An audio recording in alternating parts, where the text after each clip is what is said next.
ఖమ్మం జిల్లాలో fee reimbursement స్కాలర్షిప్లపై నిర్వహించిన round table సమావేశంలో మాజీ మంత్రి పువ్వాడ అజయ్ కాంగ్రెస్ ప్రభుత్వంపై విమర్శలు గుప్పించారు. రాష్ట్రంలో వేల కోట్ల రూపాయల ఫీజు రియంబర్స్మెంట్ స్కాలర్షిప్లు పెండింగుల్లో ఉండటంతో ఎస్సీ, ఎస్టీ, బీసీ విద్యార్థులు తీవ్ర ఇబ్బందులు ఎదుర్కొంటున్నారని ఆరోపించారు. పెండింగ్ బకాయిలను వెంటనే విడుదల చేయాలని, లేకపోతే బీఆర్ఎస్ ఆధ్వర్యంలో పెద్ద ఎత్తున ఆందోళనలు చేపడతామని హెచ్చరించారు. కాలేజీ నడవకపోయినా అటెండెన్స్, స్కూల్ నడవకపోయినా అటెండెన్స్ ఇచ్చి సర్టిఫికేట్ ఇచ్చి పంపించే పరిస్థితి.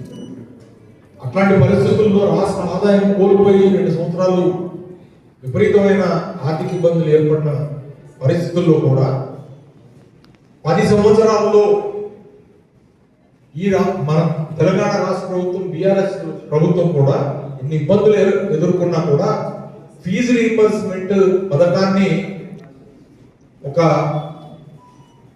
బరువుగా భావించలేము. ఆ మాటకు వస్తే కేసీఆర్ గారు రెండు విషయాలకు సంబంధించి పదే అసెంబ్లీలో అనేక సార్లు చెప్పేవాడు. ఏమనంటే, రాజశేఖర రెడ్డి పెట్టిన 2 పథకాలు మంచి పథకాలయ్యా, ఆరోగ్యశ్రీ పథకం ఒకటి, ఫీజు రీయింబర్స్మెంట్ ఒకటి. అవి మంచి కాబట్టి మేము కొనసాగిస్తున్నాం, మంచి ఏదైనా సరే మేము కొనసాగిస్తాం. విషయం ఫెయిల్ అయ్యింది. ఇది స్కూల్ ఎడ్యుకేషనా, కాలేజ్ ఎడ్యుకేషనా, టెక్నికల్ ఎడ్యుకేషన్